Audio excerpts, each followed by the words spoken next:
Stop lying to yourself. You are not in Indonesia for the culture, the smiles, or the spiritual journey. You're here because you feel like a god. The world loves Indonesia for one specific reason. It is the only place on earth where an average, mediocre person can afford pure luxury. The average person from the West can rent a villa with a pool for the same price as a crappy hotel in Europe. Doesn't that sound too good to be true? Well, many tourists don't care. They just want to discover themselves. In my last video, I told you how South Korea discriminates to feel superior. They look down on you to pull themselves up. In Indonesia, that dynamic is flipped. The system is wired to worship you because your status is a prize the local population is desperate to claim. When a foreigner, or as the locals call them, a bully, walks down the street in a rural village in Java or Sumatra, they will be stopped by locals for photos, simply because you are there. Your physical presence is a novelty. It feeds a massive ego boost that you can't get in London or Los Angeles. In the West, you are just another face in the crowd. Here, you are the center of gravity. It is the only place on earth where a 4 out of 10 from Ohio becomes a 10 out of 10 deity. The bully status actually is a form of currency. There is a reason you see so many 50-year-old Western men with 20-year-old local partners. And it's not just men. Western women flock to Ubud to find their local romance too.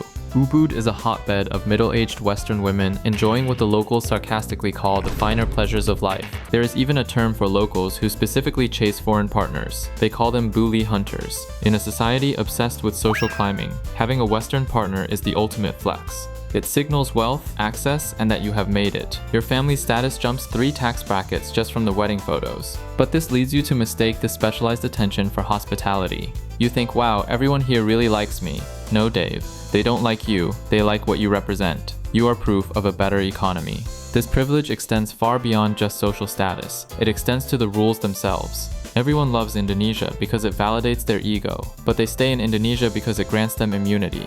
In the West, they live in cages of safety codes, insurance policies, and permits. Everything is illegal. That makes Indonesia feel like the Wild West. You can drive without a helmet, get caught, and it costs about 250,000 rupiah, but negotiate and you're down to 50,000. That's about $3. The cop simply doesn't care about your safety. He only cares about his cut. Hello! I like money! A few years ago, the Western media panicked over the headlines. Indonesia bans sex outside marriage. Tourists were terrified they'd go to Indonesian prison for sharing a hotel room with their girlfriend. The law does really ban sex outside marriage, but, and this is a massive but, you can only be prosecuted if a parent, spouse, or child reports you. So for tourists, there is nothing to worry about. The police cannot raid your hotel room. Unless your girlfriend's dad flies to Bali to file a police report. There's a lot of praise for Indonesia's freedom, but it's worth being honest about what that freedom actually means. It's the freedom that comes when rules bend for the right price, when laws have price tags that foreign wallets can afford. Try bribing a cop in Germany and see what happens. While in Bali, $3 just makes a helmet violation disappear. But why is that bribe only $3? Why is everyone so willing to drive your scooter, clean your villa, and cook your food for pennies? That's simply because they have no choice. The majority of the people serving you, the drivers, the waitresses, the guides, are not middle class. The Indonesian middle class shrank from 21% to 17% between 2019 and 2023. Most new jobs are in the informal sector, meaning no contracts, no insurance, and no stability. The average monthly income for these service workers is just $114. That's a lot lower compared to $181 in the formal sector. Their salary is less than the price of that authentic tattoo you regret getting in Kuta. That is why they smile when you tip them $2. That is why they tolerate the drunk Australians and the entitled Russians. They are smiling because the gap between your wallet and their survival is so vast that they cannot afford to be angry. Inequality here is staggering. In Jakarta, the Gini coefficient stands at 0.44. That means you have super rich Indonesians driving Lamborghinis in Jakarta, passing by kampungs where entire families live on less than what the Lamborghini owner spends on parking. When you say Indonesians are just so happy with so little, you are romanticizing poverty. Because actually, they're just making the best of it. And your money isn't even staying here. When you buy souvenirs from the hotel gift shop, the international chains get your dollars. The locals only get your Instagram tags. Meanwhile, your villa is hoarding the water supply. You drink expensive coffee every morning while the people serving you ration what's left. Westerners love Indonesia because it feels relaxed. No one's rushing, and the stress of the rat race dissolves the moment you land. Indonesians call this jam karet, rubber time. If a meeting is set for 7 p.m., that means 8 or 9. There is a social logic here that literally means feel sorry for the late one. If you start an event exactly on time, the people who are late will feel malu. So to be polite, everyone waits. The punctuals are punished to save the feelings of the tardy. But there is a darker reason for this cultural flexibility. Indonesian netizens call their own country haha land, but with their own version of haha. Why? Because this is a country sitting directly on the ring of fire.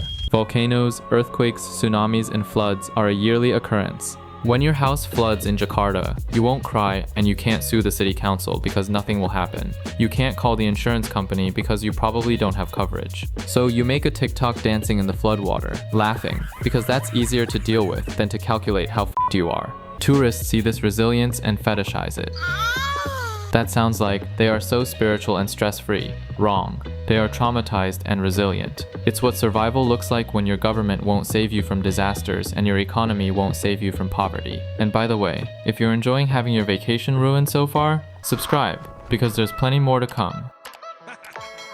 But every party has a hangover, and Indonesia's had them before. The country has a long history with exploitation, colonizers who took everything, imperialists who redrew borders, and now tourists who think they've discovered it. Go to Canggu in Bali right now. Locals have started calling it the new Moscow, even appearing so on Google Maps. Why? Because thousands of Russians and Ukrainians, fleeing the war and sanctions, have moved there. They took over. Villages that used to be quiet rice farming communities are now construction sites for massive brutalist villas. Forests are being cleared to make room for luxury hotels. Entire ecosystems bulldozed, so you can have a pool overlooking what used to be a beautiful jungle. This is the irony of the digital nomad. You have 25-year-old life coaches sitting in cafes, typing on MacBooks, talking about community and conscious living. But their presence is destroying the actual community. They are driving up the price of food. They are clogging the roads with their NMAX scooters. And the behavior is getting worse. Influencers pose naked on sacred mountains. When locals complain, they're called close-minded.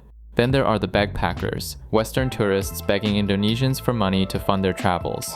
You flew here from a country where people make 10 times what locals earn, and you're asking them to fund your self-discovery? The woman walking past your cardboard sign makes a $114 a month. She just finished a 12-hour shift cleaning villas, but sure, she should pay for your journey.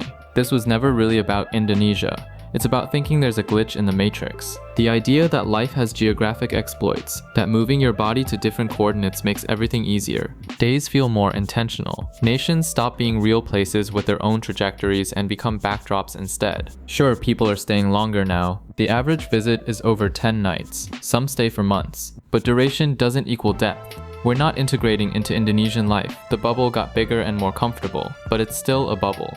In the future, there will also be other countries. Currently, Vietnam is trending. Cambodia is affordable, and Laos will probably be the next undiscovered paradise once Bali becomes unrecognizable. And we'll run the same playbook, because like every deal that seems too good to be true, eventually someone pays the difference.